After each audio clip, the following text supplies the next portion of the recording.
is called What's in the Hand is Worth a Lot. So the chapter talks about different scriptures and places in the Bible where somebody has something in their hand and they're using it and it's significant.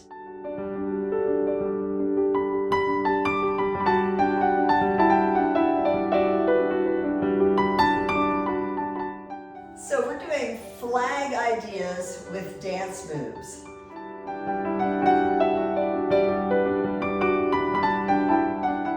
A simple movement across the floor. We're going to start with a triplet.